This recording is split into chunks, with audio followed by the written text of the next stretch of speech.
Karen didn't cry, panic, curse men, or touchingly pity her daughter in general. She behaved as usual.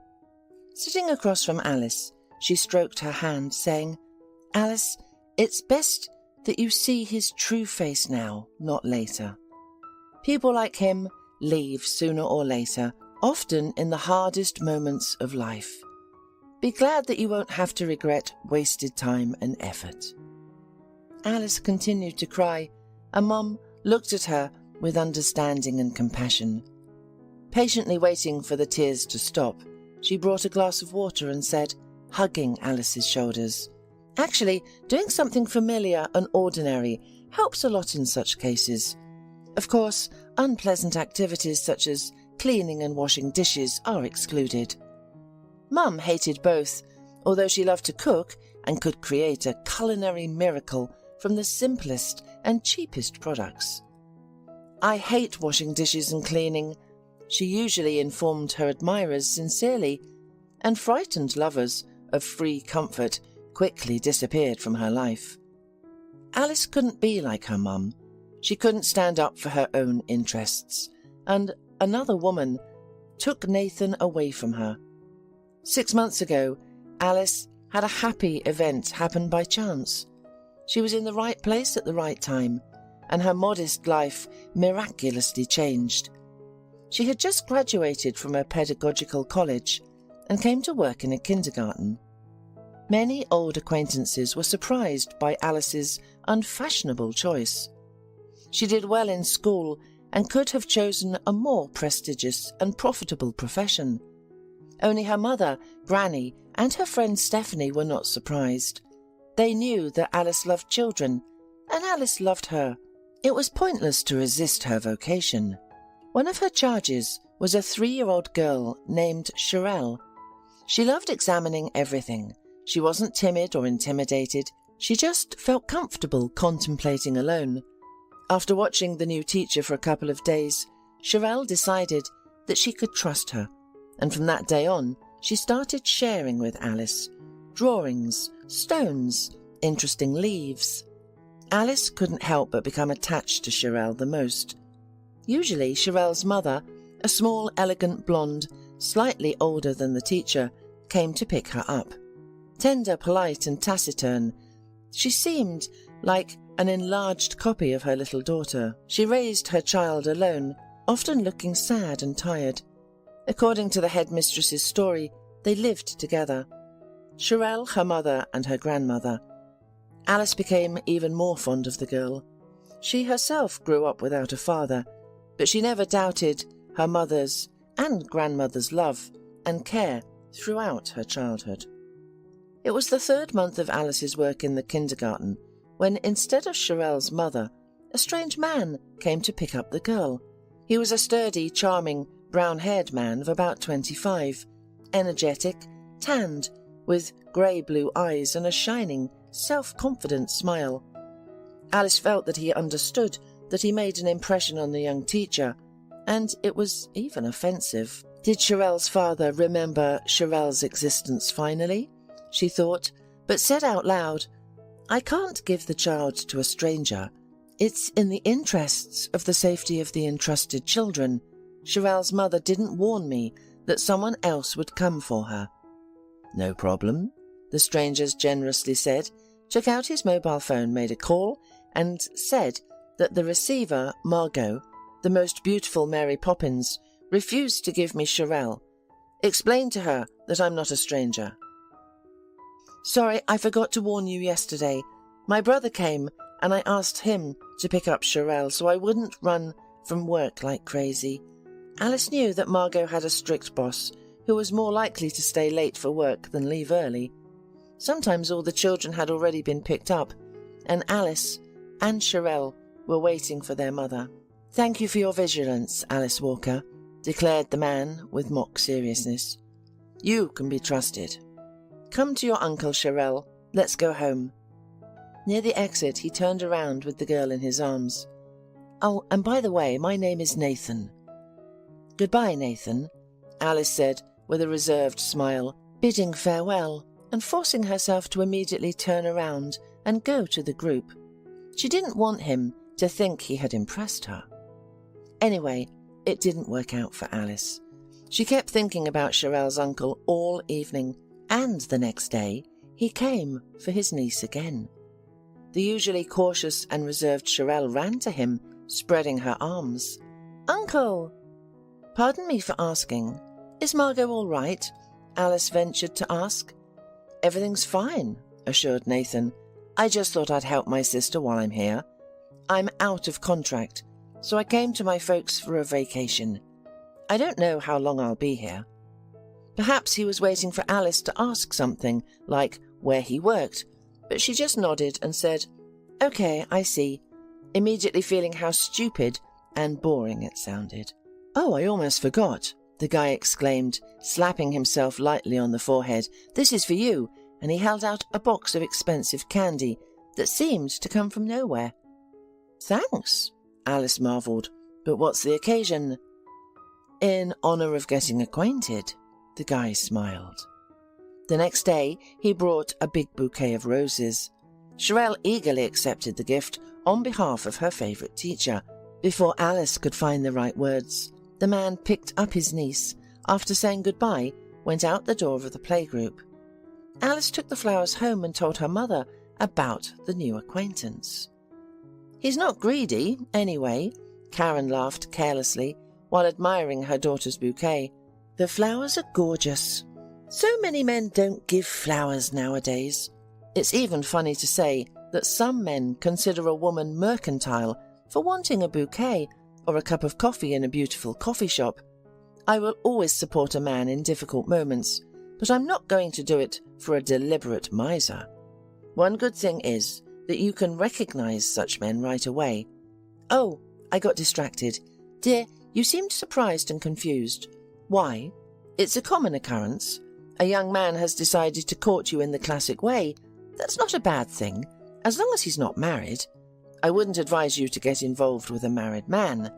You're so pretty, Alice." Mum loved lyrical digressions, as she called them. She did not share the details of her personal life with Alice, but she loved to think aloud, and Alice could more or less understand what her mum was going through. Karen had a happy trait.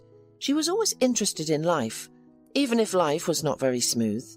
It was probably because of this that she looked younger than her years, despite her modest income. Of course, she didn't hover in the clouds, but just floated a little above the asphalt and lawns. The next day Nathan came for Cheryl again. Seeing Alice, he pulled out 2 theatre tickets from the inside pocket of his jacket. "I have 2 tickets to the theatre on Saturday. I just want to know if Alice Walker agrees to go out with me." "We can try," Alice replied, "and our theatre is really good." On Saturday evening, Alice's friend Stephanie dropped by and caught Alice dressing up. Stephanie's eyes widened in amusement. "Wow, why are you putting on such a pretty dress? Something unusual has happened, and your best friend doesn't know. Now you just need to tell me everything," said Stephanie, ogling Alice in her new dress from all sides. Alice and Stephanie had been friends since kindergarten, although no one could explain why such different girls became such friends. Stephanie had little interest in other people. For a select few, she made an exception, including her childhood friend Alice. Stephanie's mother was very pleased with their friendship. In her opinion, responsive Alice, with her soft charm, wonderfully influenced her daughter. Stephanie was persistent, so Alice had to tell her about Cheryl's uncle. "Oh my goodness, I personally discouraged you from working in the kindergarten. And do you remember one of the main arguments?" "Yeah, of course I remember. You said it would be boring because I wouldn't meet anyone because there are only mums and grandmas there." Alice laughed, pulling out of the box the heels that she had only worn a couple of times. "I solemnly admit I was wrong," Stephanie declared. "Will you introduce me to him? You know I have a realistic view of things, and I'll tell you right away what your boyfriend's worth." "Stephanie, he's not mine yet. Don't rush things. We've recently met, and we're just going to the theatre. He left his hometown a long time ago, so maybe he has no friends left here, and probably that's why he invited me. No one to go out with. And I thought you'd be interested in my opinion. If I had a suitor, I'd introduce you right away. And, by the way, he could take his sister to the theatre, but he asked you. By the way, what does he do? He's an engineer, an oil man, used to work in the north on shifts. Now he doesn't want to anymore. He was going to look for something with a regular schedule and closer to civilization. Oh, he's not poor, I guess. Alice, are you sure he's not married? Alice just laughed. In fact, it was fortunate that Stephanie had dropped by. While the girl was giggling with her, she had no time to worry about whether she looked good enough and how the meeting would go. When Nathan called, Alice was long since ready. They were sitting in the kitchen. Karen and Stephanie were drinking coffee with chocolate chip cookies, and Alice was just waiting and trying to appear casual. "I'll be right out," she promised into her cell phone and looked out of the 4th floor window into the street, followed by Stephanie. Nathan parked at the very entrance, got out of the car and looked up. "Howdy," Stephanie stated. "Interesting." Everything went wonderfully, as Mum would have defined it, classically. After several years of working in the north, Nathan had planned a 2-month vacation with his relatives. Then he planned to go to the capital, especially since it was not far away. 2 years ago, he had already bought a studio on the outskirts and had been renting it out all this time. Now he would ask the tenants to vacate the apartment for the owner. He would live there himself and look for a job. By the end of the 2nd month in his hometown, Nathan had added one more item to his plans. One Saturday evening, he unexpectedly came to visit Alice with a bouquet and a cake. He met Alice's mother and immediately announced, "Karen, I have serious intentions. I want to marry Alice, but I'll be honest, we'll have to wait. I need to find a job in the capital that will allow me to provide for my family. I'm used to good wages in the north. It's harder to find such a salary in the city. If I don't find it yet, I'll go back on shift." "You're a sensible man, Nathan," answered Karen, "but I can tell that Alice is hearing about your plans together for the first time." It was the plain truth. Alice had been caught off guard, and she wasn't good at pretending. For the past 2 months, she had fallen so self-consciously in love that everything else in her life had taken a back seat. She felt so good that she was afraid to think about the future so as not to jinx it with her plans. "I wanted to talk to you, both you and Alice, at once. Alice, will you marry me?" "I will," Alice replied. She had imagined it happening differently, but she was still pleased. She wanted to hug Nathan, but was shy in front of her mother. He too sat solemnly, like a director at a banquet. "I'll bring the ring from the capital. There's no good jewellery shop here. I'm sorry it was so awkward." "We understand that not everything can be calculated and planned," Alice's mother reassured him. "A spontaneous decision isn't always worse than a well-considered one." "Am I really lucky that my future mother-in-law is so wise?" Nathan exclaimed. "Unequivocally," Alice assured him, "and in general, I'm in favour of complete non-interference in the affairs of a young family." The following week, just before Nathan's departure, was Alice's birthday. Nathan ordered a banquet in the cafe for the closest people. On Alice's side were her mother and Stephanie. The groom came with his mother, sister and Sherelle. Sherelle almost didn't get out of Alice's arms. It was the first time she was at a banquet, even such a small one. All her holidays were celebrated at home or in the kindergarten. She looked at interest with the decorated table and the beautiful folded napkins. Alice's mother found and approached Nathan's silent mother. She could get along with all kinds of people. Margot, Nathan's sister, looked tired, but tried to seem cheerful and lively. Nathan gave Alice a new telephone for her birthday, and 2 days later he left for the capital. The usual routine began, and Alice tried her best to go to work and switch over. She even tried once again to learn from her mother the wisdom of cutting and sewing. "Do you miss me that much?" the mother asked understandably. "Yes," Alice admitted. "I didn't even expect it myself. I generally thought such feelings were invented for novels, to make women more interesting to read. I was sure I'd live in peace." "Wow, you are so naive." "Not with your genes," Mum smiled. "In consolation, I can say that I had strong feelings in my heart, and I don't regret it at all. I'm overjoyed." Nathan came every week at first, then every 2 weeks. Alice understood that it was hard to spend half a day on the road after a working week and then go back a day later. Sometimes people just need to sleep at home without anyone interfering. On New Year's Eve, Nathan invited Alice to his place to show his bride the capital. Alice carefully informed her mother about it and what she would say to it. "Alice, are you really an antique at this time? Do you think I'm going to discourage you? Of course not. We're not Victorian England, and you're not a schoolgirl, but a grown-up, independent woman. It has to happen sometime.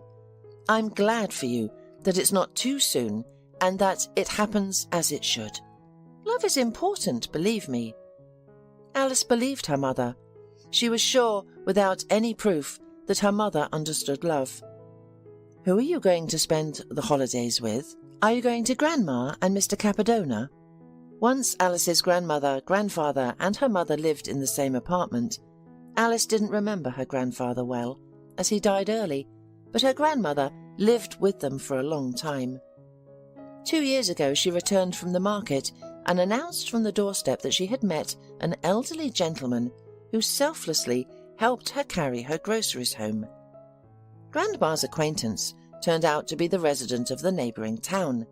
He had a house where he lived alone. His children lived and worked in the capital and came to visit rarely. His wife had died a few years ago.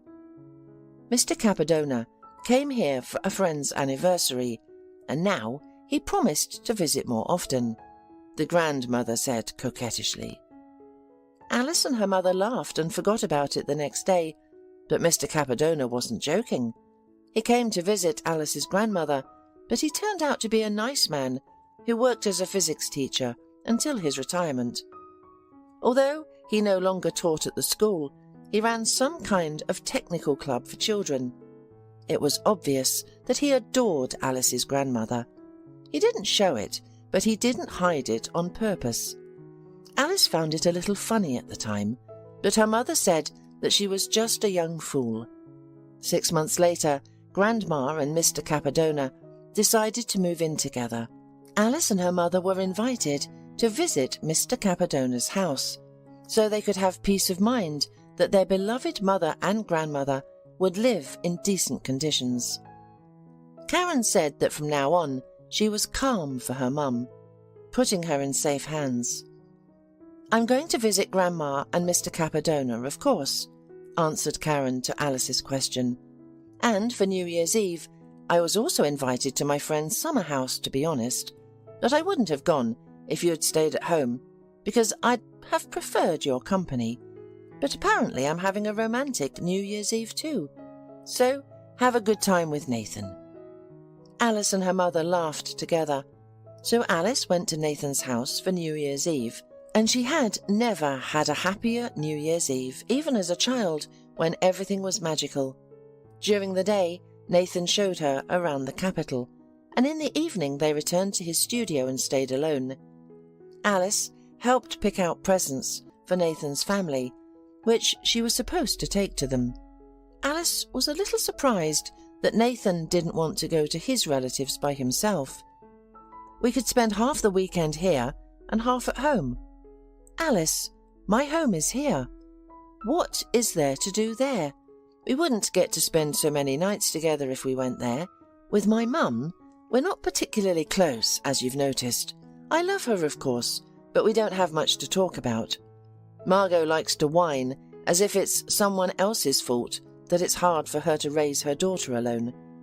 Of course, I feel sorry for her, but feeling sorry makes me exhausted." Yes, you're just tired. Alice hastened to justify him. She would find something to say to his mum and sister. She would think of something to make them feel good. Everyone gets tired of their loved ones sometimes. However, Alice couldn't remember her grandmother, mother, or herself ever getting so tired of each other. But men must be differently organized. Sometimes you have to leave them alone so that they have time to miss you. The New Year holidays were over, and the usual foggy, dark, everyday life had returned. The calendar hinted at the approaching spring, but Alice didn't believe it. Nathan visited Alice and his relatives less and less often, until eventually he stopped altogether. Alice got restless and anxious. The windows rattled at night from the winds, and Alice, unable to sleep, felt like bad news was knocking at the door, news that was being kept from her during the day. Weekends without Nathan seemed long and pointless. Her friend Stephanie became a little distant, focusing on her own things, and even stopped asking for details about Alice's private life. Alice gradually became friends with Margot, Nathan's sister. The soft-spoken Margot came over with Sherelle, and the young women drank tea and talked about life with Karen, read a book to Sherelle and played with her. In the spring, when it was still cold enough in the mornings to require gloves, but the parks were already filled with pale green smoke from the buds that had barely burst on the trees, Alice was sent to the capital for a conference for teachers of children's educational institutions. The young woman decided to surprise Nathan and drop by without calling. They hadn't seen each other in over a month, and she thought an unexpected meeting would make him happy. The conference started on Monday, and Alice arrived in the city on Sunday evening. She paid the driver and got out of the taxi at the corner of the apartment building. Further on there was roadwork, and she had to walk a little. As she walked closer to the entrance, she saw a shapely girl in a light, unseasonable mini-dress and a half-coat thrown over her shoulders, with pearly white, thick hair down to her shoulders. She was standing on tiptoes and kissing the lips of a young man who was lightly embracing her below the waist. To Alice's horror, she recognized the man as Nathan. "Should I say hello to your mother hen from you?" Stephanie's playfully melodic voice reached Alice. Then she laughed, and turning her head suddenly, noticed Alice. "Oh, you're a lucky man, Nathan. One woman goes away, another one comes," said Stephanie, and without waiting for a reply, she walked away in her usual gait. Stephanie had known her friend too long and well, and was convinced that Alice would not run after her and would not be able to force herself to move from her seat. Alice's travel bag seemed to freeze up in her hands, and the woman couldn't say anything out of shock and resentment. Nathan, as if nothing had happened, took hold of the bag and pulled it towards him. "I'll help with it. Let's go home," he said. Alice obediently followed him, as if in a fog. In the elevator, she stood looking under her feet, or in the corner, unable to raise her eyes to Nathan, as if she were afraid to see someone else, a stranger. At the apartment, Nathan sat down on the edge of the chair, with his back to the unmade bed, and said condescendingly, "Honey, I didn't think you were such a child as your kindergarten charges. It's not like you at all. Please, don't overreact. It's just male physiology. We don't see each other much. I'm a healthy man, but I have needs. I was sure you understood that and wouldn't come over without telling me, so as not to put me and yourself in such a stupid position. I would never allow you to run into each other here." "I'm not afraid of you coming to me at any time," Alice replied. "Darling, that's why I'm marrying you. You have all the qualities of a good wife. As for your pseudo-friend, these are the kind of women who enjoy spending time with, but only idiots marry them." "Yeah, you're not an idiot. You want a mother hen at home who's easy to fool." "Honey, Don't blow my mind, it doesn't suit you. People like her just want to assert themselves at the expense of others. And you're buying it like a little girl. She gets nothing but scraps. She convinces herself that she's beaten you, but she hasn't. As Alice listened to his speech, she realized with clarity that he did not consider himself wrong, but rather a gift, a prize to be fought for. She stood up silently and walked towards the exit. Nathan, with a conciliatory smile, blocked her path near the front door. Don't be silly, Alice. Where are you going for the night? To a hotel? I have a reservation. I'm here for a conference, not to catch you red-handed. Are you rehearsing an abused wife?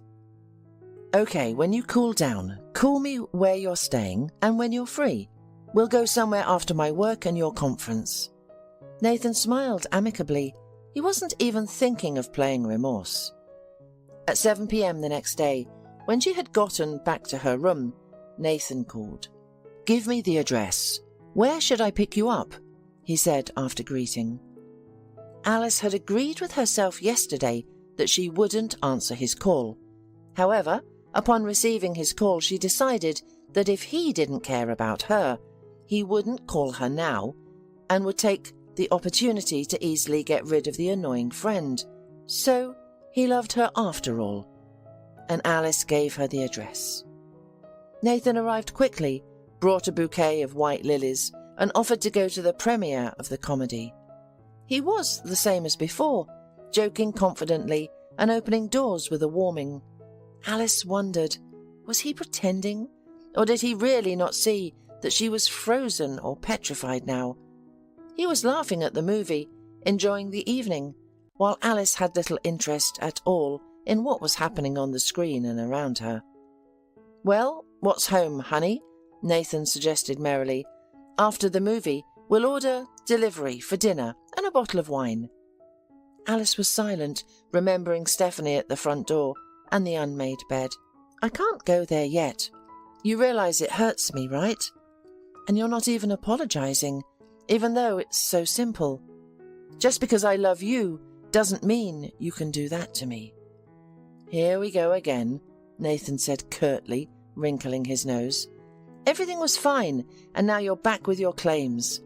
Really, your element is kindergarten. You guessed your profession. He turned and strode leisurely to the car. Alice barely restrained herself from rushing after him. She was offended that she could not do anything about it, could not hold on to it, make him regret what he had done, and ask for forgiveness. She can't do anything. She's a hen. Stephanie is right. Unable to catch her tears, Alice jumped out of his car and went towards her hotel. The third day of the conference was over. Alice was going home. Nathan hadn't called. The woman had just settled down in the carriage when the phone rang. It was Nathan. I thought it would be better to speak to you directly, so there wouldn't be any misunderstandings, so you won't make up any unnecessary things for yourself. Nathan's voice sounded soft and almost indifferent. You and I shouldn't continue our relationship. I was wrong, I admit it. We're not right for each other. You take life too dramatically. We'll both get bored. If I'm feeling it now, you know there's no point. Be happy. Say hello to my family. I'll drop by sometime.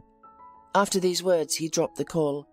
And at home, Alice was greeted by her mother. Alice knew her Karen's calm and sad expression well. Mum, you knew this would happen and you didn't say anything to me, not even once. Yes, I didn't like Nathan too much, but my opinion is just my opinion. Besides, I could have been wrong. And why would I ruin the best moments of your life? There were good things, weren't there? There were, Alex exhaled. Well, then everything is great and there's nothing to regret. There will be happy moments to come, just not with him, said Karen and hugged her daughter. Is that really how all men are? Why do I even need a relationship at all? Asked Alice through her tears. Come on, don't generalize. They're as different as we are. Loyalty is far from everyone's reach. Different things happen in life. I haven't judged anyone for a long time, But a kind, decent, loving man always behaves differently if his fiancée catches him with someone else. Even if he's not in love anymore, he'll still act differently, and you know that. A guy can be an irredeemable womanizer, but he can still be a good man. In Nathan's case, cheating is not the worst part. The worst part is how he behaved afterward. You've rid yourself of such a piece of dung, my daughter. That is worth celebrating. I lost a friend too, Mum. Stephanie and I have never even had a serious argument. We've trusted each other since childhood, and now, even if I really wanted to, I couldn't trust her in the smallest things. She went to him. That was deliberate. And Margot won't want to keep in touch with me after her brother and I broke up. Stephanie wasn't a friend, just a travelling companion. People like that are friends when it's profitable for them. When it's not favourable, they move on. So there's nothing to regret about this friendship. Margot's not a stupid girl. She'll figure out who she wants to be friends with. If she distances herself from you, it's because she's embarrassed about her brother. It happens to people with a conscience. By the way, when do you have to go to work? Karen could quickly jump from one topic to another. Alice was used to it, but sometimes she couldn't keep up with Mum's racing thoughts. Monday. Today is my arrival day, and tomorrow is my day off after the conference. What about going out of town for a weekend of sadness? The friend I spent New Year's Eve with has a house in a magical place, almost in the middle of the forest. There are already snowdrops in sunny places. Mum, you've never introduced me to any of your men. Is there something serious going on here? Just a man I'd love for you to meet. His name is Diego. He's both serious and non-serious, a little bit of everything. Anyway, he'll be happy to see me with you, or with your grandmother and Mr. Capadona in addition. There's a dog and 2 ginger cats. Let's go. 6 years had passed, and Nathan was going on vacation. It was the first time he had been so lucky. He was going on vacation alone without his wife. Layla had received an invitation to a friend's wedding in Spain and had flown away, leaving Nathan behind. Won't you even offer to have your husband accompany you for decency's sake? The man asked her. Nope, Layla said, shaking her head. There will be our yoga team, which you're not interested in, and I deserve a vacation with total relaxation. I want to see a real Spanish wedding, a Spanish mother-in-law, and other highlights. You can compensate by going somewhere else too. Daddy already knows you need a vacation. And Layla flew away, satisfied and happy. Nathan was annoyed that she wasn't jealous of him and was letting him go on vacation alone. They hadn't been living together for very long. Nathan had married the daughter of the technical director of a large company where he worked as an engineer. They had met at a summer corporate retreat, where employees could bring one of their family members with them if they wished. There were many people, contests, fireworks, pop music, and all sorts of fun activities. A full-figured but bright, confident brunette had approached him as he was bored at the bar counter on the outdoor veranda. "What kind of cocktail are you drinking? Will I like it?" the stranger asked. She wasn't exactly Nathan's type, but if she was showing interest, it was indecent to neglect the chance. Nathan ordered another cocktail. They drank and danced. "I'm going out for a short minute," Layla announced after the dance. "Stay here, don't leave." While Layla was away, Nathan's colleague whispered mockingly over his shoulder, "I'll tell you something while your lady goes to powder her nose. It's Mr. Kreutz's only favourite and spoiled daughter who doesn't want to work. She studies here and there and sighs that it's not hers. Her father is retrograde. He wants to get her married. She's about to turn 30, which is the age when girls should be worried about not getting married. So take my advice. She's not the best butterfly for your herbarium." Nathan mentally thanked his colleague, and he had completely lost interest in Layla, especially learning about her parentage. It was better to play the proper, boring workaholic so that Layla would get bored and switch to a more interesting man. But this trick didn't work, and Nathan caught Layla's eye. She preferred to think of herself as romantic, but she was determined, strong-willed and tenacious. Nathan, who liked to set the tone in relationships and win over girls, felt driven for the first time. Layla had asked for his phone number herself after leaving with her father from the corporate party, and she called him herself, never doubting that he would welcome the call. She would call him in the middle of the workday and passionately share all sorts of nonsense that girls usually share with their girlfriends. When he was silent for a long time, patiently listening to this nonsense, she would interrupt herself and ask, "You're not interested, are you?" Nathan didn't want to find out what would have happened if he had answered, "Not really." All the more because there was another alarm bell. Mr. Kreutz began to favour Nathan. He treated him well before as a promising, responsible technician, but he looked at him like everyone else and didn't pay much attention to him. And after the summer corporate party, he began to touch on non-work topics, and soon Nathan was invited to a fishing trip in a small circle.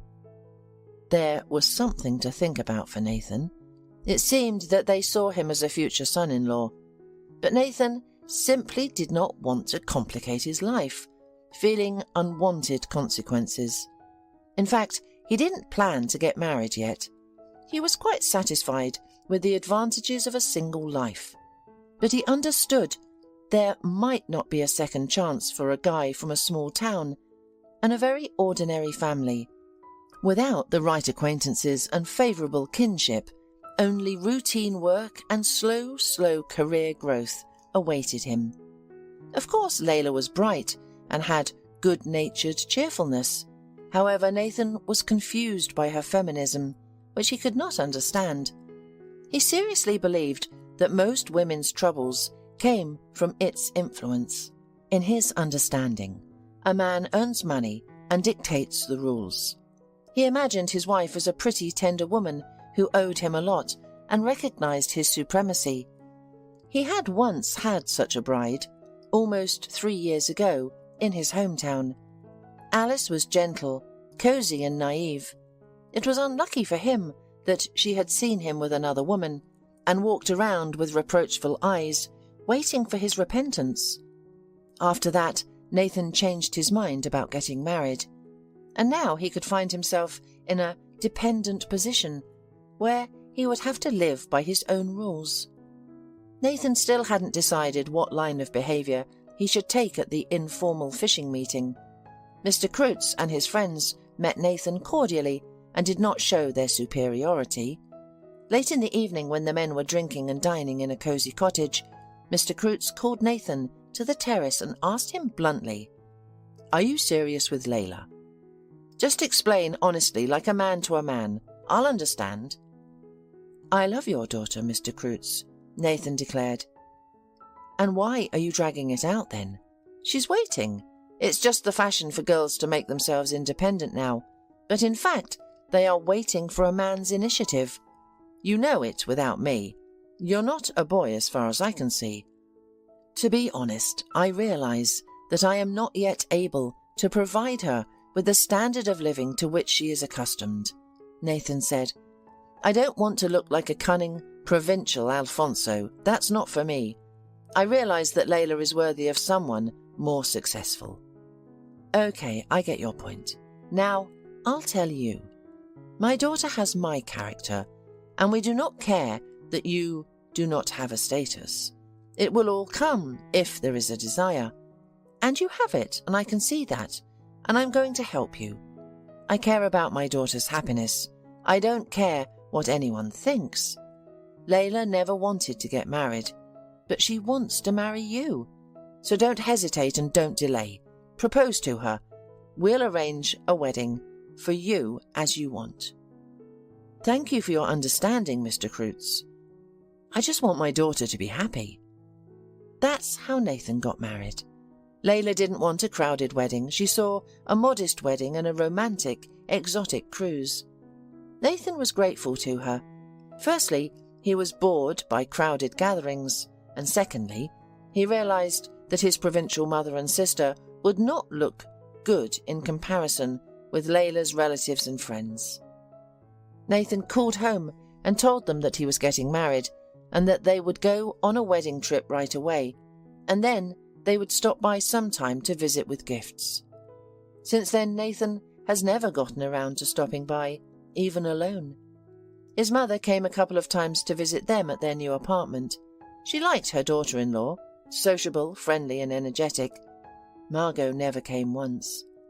With Layla, Nathan was easy, as long as he did not contradict her. She turned out to be clever and observant. Nathan's day was scheduled in such a way that it would have been extremely difficult for him to carve out time for anything but work. Layla and hobbies she approved of, like fishing with her father. By the way, Nathan had really gotten into fishing. Mr. Kreutz, a tough strategist and tactician at work, turned out to be an uncomplicated, honest man who did not go into the maze of human psychology and was sincerely attached to his son-in-law. Now he wanted grandchildren, and he told Nathan about it as honestly as he had offered his daughter to be his wife. "Nathan, when are you planning on having kids? Layla is old enough and she wants to. I overheard her talking to her mother. You know, we'll help you with everything. Layla will be a great and caring mum." Nathan himself preferred Layla to take care of a child, ideally too. However, it hasn't worked out so far. So, while his wife flew to Spain for a wedding, Nathan went to Cyprus. During the day, he planned to go fishing in the Mediterranean from the yacht, and in the evenings, he planned to reminisce about his youth. Nobody saw Nathan off to the airport. Layla's mother had expressed a wish to do so, but she had almost overslept and decided not to go. Perhaps she wanted to see if the young, long-legged woman was flying with her son-in-law, but the desire to get a good sleep overcame her vigilance. At the airport, while looking for his flight on the electronic board, Nathan stumbled and almost twisted his leg when he stepped on something hard. He cursed quietly, looked down, and saw a child's cube with letters, almost the same one he had as a child. One cube had rolled farther away, followed by a few more, and a red-haired woman was collecting them in a box. Nathan hadn't thought of Alice in years, but he recognized her at once. She hadn't changed at all and was still busy with children's toys. The woman straightened up and looked around, searching for someone. She didn't see Nathan. Nathan took advantage of the situation, jumped up behind her, quietly handed her the unfortunate cube from her shoulder, and suddenly asked in a stern inspector's voice, "Miss Walker, what are you doing at the airport on a weekday? Are you accompanying a kindergartner on a tour of pilots and stewardesses?" Alice flinched faintly and turned around. For a few seconds there was a flicker of confusion in her eyes, but it was immediately replaced by a calm smile, the kind of smile one would use to greet a casual acquaintance. "Miss Walker sometimes takes a break," she replied with a soft, indifferent grin, ignoring the joke. Nathan wanted to continue the conversation, but Alice had already seen the people she was waiting for. A little girl with a mop of auburn curls and bright red sneakers was running toward her. Behind her hurried a panting, cheerful woman and a preschool boy. "Mum, it's okay, we're all washed up and everything's fine," the little girl reported to Alice. "Good for you, Foxy," laughed Alice. "Here are the cubes. Put them in Tommy's backpack, and don't look through other people's backpacks again." "But we played a custom with Tommy," answered the girl, who looked a lot like Alice. With the same hair and transparent skin, with slightly noticeable freckles. The only difference was her eyes, which were light brown or almond-shaped, but almost round, large and mischievous. "She will grow up to be gorgeous," Nathan suddenly thought. "Thank you for bringing order to this gang." Alice turned to her friend. "And I met an old acquaintance while I was waiting for you," she said, nodding, politely to Nathan. "We should get going. All the best. Have a good vacation or business trip." "Have a pleasant flight." Nathan nodded. The women separated the children, taking each of them by the hands, and went to the check-in line. Nathan's carefree, fun-loving mood disappeared somewhere. He handed in his suitcase and sat down at the bar with cognac and coffee. It seemed that at the opposite end of the hall, the same 4 people flashed by again. Alice's daughter is about 5 years old, Nathan thought suddenly. We said goodbye just about 6 years ago. I could very well be her father. But if the baby was mine, I'd be sure to be informed by Sister or Alice herself. So most likely Alice found comfort after we broke up, and someone seriously comforted her. All right, I'd like to think so. Anyway, she's not poor now. She's going to the sea with the baby. When we met, she'd never been further than the capital. Nathan didn't want to think about Alice any further. He began to play a game to guess which of the attractive girls in his line of sight was flying to the same place as him. But the guessing game wasn't distracting. There were no fascinating girls in sight, and he kept looking for Alice. Yeah, she has changed, after all. No, she didn't look older. She was still like a freshman girl, light, graceful and calm. But there was a confidence and something less elusive that made her stand out. Okay, stop. I should be enjoying my vacation, not reminiscing about my ex. Layla called from Spain several times a day, even counting the time difference, if she suddenly felt sad at night or, on the contrary, wanted to share her impressions immediately. In Limassol, Nathan suddenly realized that he was exhausted, and if he wasn't hanging out in a bar or at the beach, he was fishing in the company of a calm man of his father-in-law's age. Nathan was even a little afraid that he would like such a vacation. Was he getting old? It seemed too early for that. He returned home with fishing stories for his father-in-law, and his usual life continued. The next year, Layla drove him crazy with her mood swings. She couldn't conceive a child. It got to the point where she decided to go to the doctor. She hated going to the doctor and only made an exception for the dentist, presenting it as a sacrifice for beauty. And then one day she came in, unlike herself, detached, collapsed into a chair and said with a tremor in her voice, "I haven't a chance. Here." Nathan rushed to comfort her. He did feel a little sorry for her, and it wasn't fair that she was so unlucky. He said that doctors were sometimes wrong and that they could still have hope and keep trying. He himself was not upset. He had no burning desire to have children. The only real disadvantage he saw was that without children, Layla would have to guard and control him all her life. Another year later, Layla, having consulted her mum and dad, voiced her decision. They would adopt a child. Nathan was unused to showing firmness, but out of fright he remembered the past and answered categorically and adamantly, "No, don't even try to approach me with this proposal again. You've grown up like a hothouse flower. You don't know life. You have no idea what genes these kids might have. I don't have much faith in parenting when there's been 7 generations of marginalized people. No matter what you do, the genes will still show up. No, that's it." He was sure Layla wouldn't leave him because of this. She loved him too much. And soon another encounter from the past awaited him. Nathan was walking through the mall when he heard someone calling his name. He remembered, though not immediately, the woman who was standing before him. It was Stephanie. From the looks of it, it's not badly settled. "Hello, Stephanie, you look good." "Oh, come on. It's all the courtesy of duty. I'm waiting for a friend here. If you're not rushing, why don't we have coffee?" "Why not? Let's." They sat down in a cafe. He took only coffee. Stephanie took a martini. "I don't drive. My husband drives me. It has its advantages." "It's convenient, yes. Do you live here too?" inquired Nathan. "Yes, I moved 5 years ago. By the way, Alice lives here too. I learned it from my mum. I was wrong to fall for you then. I lost a good friend. Do you have a wife or kids? Or are you a real Casanova? I have a wife but no children. At least, not that I know of. Oh, so you don't know much, Stephanie remarked without any gloating. Come on, do you really don't know? Or you just don't want to know? Nathan had already guessed what she was going to tell him. Our Alice has a daughter with you, Nikki. She's already started school.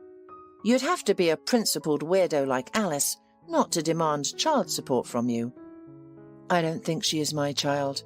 My mother or sister would inform me. The mother probably would inform you if someone told her.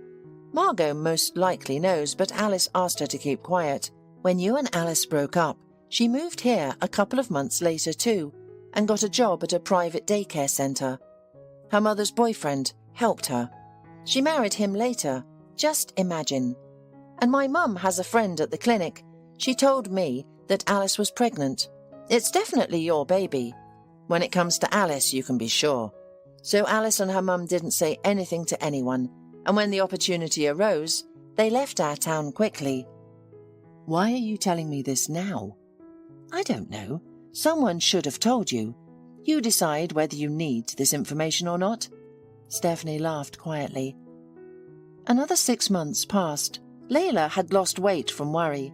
She even forgot Nathan's categorical statement about adoption and kept asking, demanding and crying. But one day she met him soft, calm and thoughtful. You already have a child, so you don't want another. You don't even ask where I went for 2 days. You're not interested. But I went to your sister. I've wanted to meet her for a long time, and I thought, why not now? They're both great, both your sister and niece. Margot let it slip that you have a kid. You know how hard it is to get rid of me. No, I'm not going to get hysterical. On the contrary, I want to offer you something good. Don't laugh. I've thought it over. It's a good thing. Why don't you meet your daughter? She'll come to visit us on weekends. We'll give her gifts, support her financially, and just be friends. We'll have a child in the house, and it won't be someone else's kid. I know it's not uncommon for a girl to be friends with her stepmother. Your daughter is so pretty. Margot showed me a picture of her. Her mum will be pleased when they suddenly have support.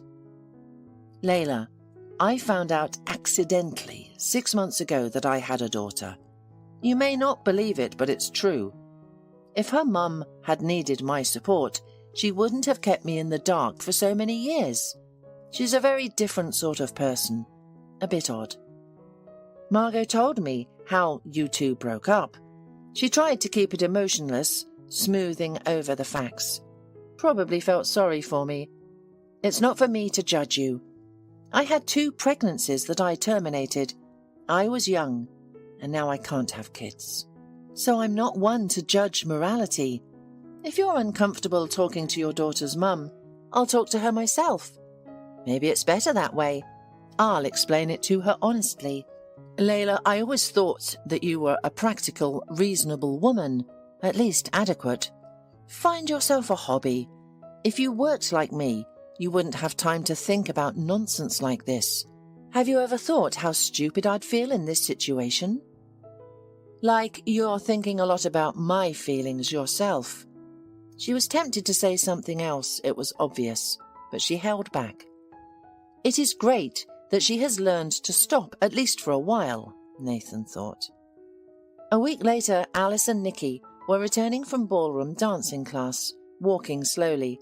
Nikki was enthusiastically sharing her news, demonstrating the new moves she had learned that day. It was hard for her to stop immediately after the class. On the playground outside their house was an unfamiliar, well-groomed brunette with a beautiful but sad face. "Hello, are you Alice and Nikki?" she said affably, but somewhat tensely. "Yes, my name is Alice, this is my daughter." Alice replied in the same tone, but with a little wariness. "Alice, would you have a moment to talk privately? We can do it here." "Nikki, take a little walk in the playground, I won't be long." The brunette smiled as she gave the girl an attentive look and hastily introduced herself. "My name is Layla. I am Nathan's wife." There was a cautious silence between the women for a while. Alice gently broke it first. "Okay, let's get acquainted. I wouldn't even try to hide my bewilderment. Why do you need us? If we haven't threatened your family's budget so far, we won't continue to do so." "I realized that a long time ago. That's not why I came to you at all. I wanted to ask you to allow Nikki to meet her father. Has Nathan become so shy over the years that he needs intermediaries?" Alice laughed softly. "If he suddenly wanted to communicate with his daughter after learning of her existence, he would have come himself. I can see he hasn't changed. He's as indifferent to the feelings of women as ever. I'm sorry, Layla. I mean no offence. Just the fact." Alice felt an incomprehensible sympathy for her new acquaintance. There was no hostility from Nathan's wife, no sense of superiority. She did not scrutinize Alice, evaluate her, or compare her with herself. She just looked expectantly, thoughtfully choosing her words. "Alice, this is going to sound strange, but I would be delighted to have my husband's daughter in our home. I have no children of my own, and he doesn't want to adopt." She fell silent, again giving herself pause to choose her words.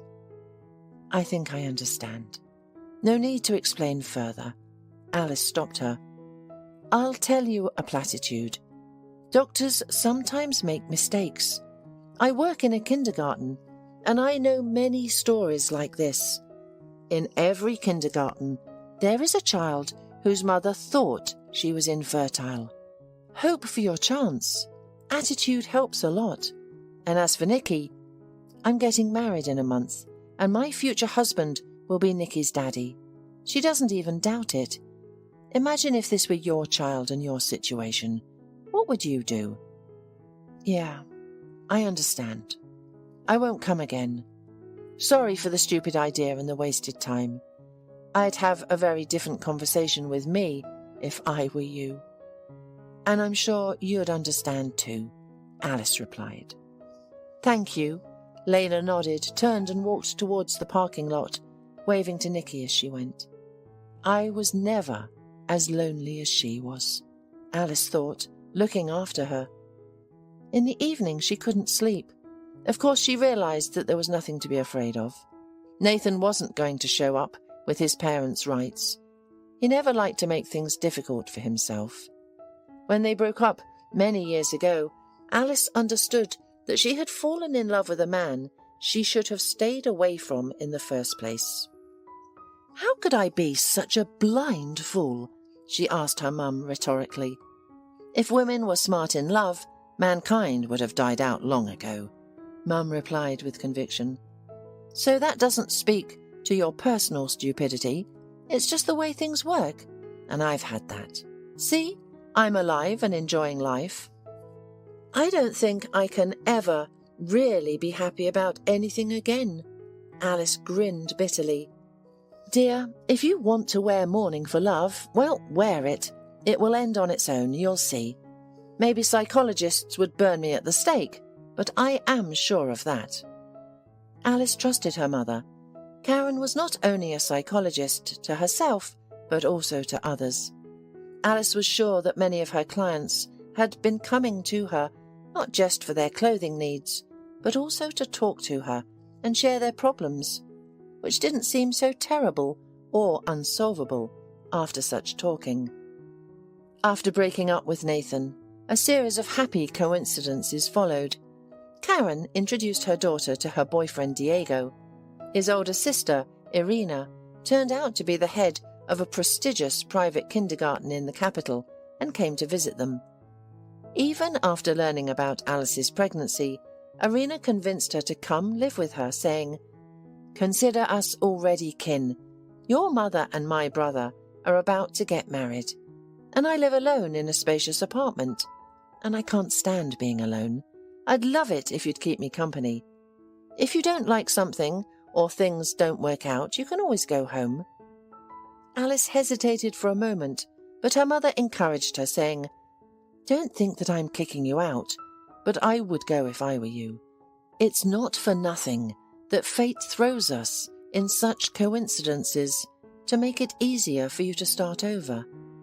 That's how Alice found herself in the capital, living, working, and raising Nicky. And then one day, in a supermarket, she met Sam. She accidentally placed a chicken in his cart instead of her own. That's how they met. Eventually, Sam proposed to Alice, and they have been married for 3 years. Well, Alice found out that she was expecting another child. She went to the clinic and ran into Layla at the entrance. Nathan's wife, who had noticeably gained weight, exclaimed, "Look, you turned out to be right. You must be a good witch." Now Layla had become an entirely different woman, glowing with contented calmness. "I'm so glad you and Nathan are doing well," Alice said sincerely. "I'm doing fine, but I have no idea about Nathan. We don't communicate. After my conversation with you, we lasted only 2 months. I tried to persuade him to adopt a girl from the orphanage, but he wouldn't listen again.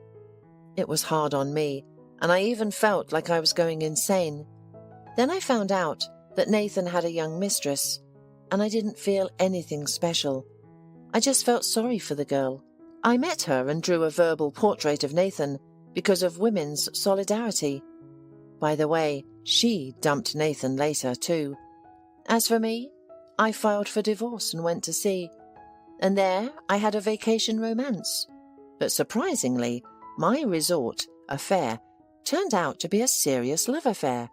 Who knew? And now I'm about to be a mum. I'm pretty sure I know the reason why Nathan and I didn't have kids. He didn't love me at all, and that worked as contraception for some reason." Alice smiled and said, "Bring your little one to our daycare later." Layla laughed and said, "I was just about to say that I'll bring my baby to your daycare centre, but I don't want to wait that long. Come visit us with your husband." They exchanged phone numbers and Alice went home happy. She sometimes remembered Layla, and it was a sad memory. But now it was nice to know that more than one person's life had changed for the better. It seems like they're definitely going to be friends. If Alice feels that way, then that's how it will be.